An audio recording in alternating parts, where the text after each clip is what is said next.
ይሄ የኢትዮጵያዊነት ባህሪ አይደለም። ከኢትዮጵያዊነት ባህሪ ውጪ ያፈነገጠ ነገር ነው። ክቡር ነገርን መላበስ ምን አቃተን? ወንድሜ ወንድሜ ብለን ተደጋግፈን መኖር ለምን አቃተን? አባቶቻችን ከፊት ቀድማችሁ ይህንን ነገር ለማስቆም የራሳችሁን ስራ ስሩ። ማን ነው በዓለም ላይ ትልቅ ጦርነትን በ6 ሰዓት ይጨርሰ? ማንም።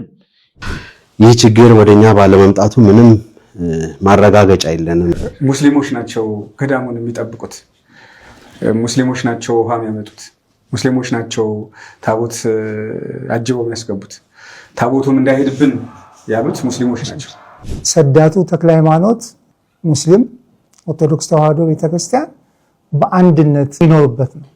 መጀመሪያ መሰረቱን የጣሉት ኦርቶዶክሳውያን ብቻ ሳይሆኑ ሙስሊሞች ናቸው። ቤተክርስቲያኗ ልትፈርስና ልትበተን ታቦቷ ሊነሳ ሲል ሙስሊም ወገኖቻችን ይህ ቤተክርስቲያን የኛም ነው ሙስሊሞች እያደረጉ ባለው ሁኔታ ላይ ለነሱ አርሲዎችም እንዲማሩበት